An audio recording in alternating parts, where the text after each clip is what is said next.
দুই প্রতিযোগী চিত্রকরের গল্প। দুটি ভিন্ন ভিন্ন শহরে দুজন চিত্রকর ছিল।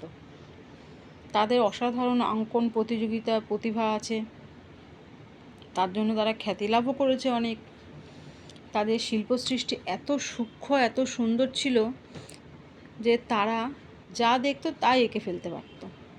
একদিন একটা সুন্দর বাগানের মধ্যে চিত্রকলার ওপর প্রতিযোগিতার ব্যবস্থা হলো। দুই চিত্রশিল্পীর একজন একগুচ্ছ আঙুরের ছবি আঁকলো। সে সময় কতগুলো পাখি বাগানের একটা গাছের ডালে বসছিল। ছবিতে আঙুরগুচ্ছ দেখে তারা উড়ে এসে ক্যানভাসের ওপর বসলো এবং ছবির আঙুরগুচ্ছর ওপর ঠোকরাতে শুরু করলো। বিচারকরা ব্যাপারটা লক্ষ্য করলেন। এবার তারা অন্য চিত্রশিল্পীর কাছে জানতে চাইলেন সে কী ছবি এঁকেছে।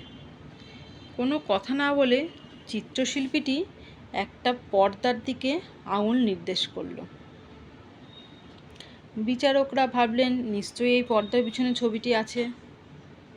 সুতরাং তারা পর্দার কাছে গিয়ে সেটিকে তুলে ধরে অন্যদিকে কী ছবি আছে সেটা দেখার চেষ্টা করলো।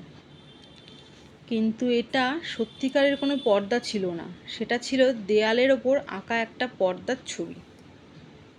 এভাবে বিচারকরা সম্পূর্ণ বোকা প্রতিপন্ন হলো। তাদের সঙ্গে সঙ্গে ঘোষণা করলেন দ্বিতীয় প্রতিযোগী প্রতিযোগিতায় জয়লাভ করেছেন। মানুষের বুদ্ধিতে যদি কোনো নকল জিনিস আসল বলে মনে হয় তবে সে নিশ্চয়ই অধিকতর গুরুত্বপূর্ণ পায়।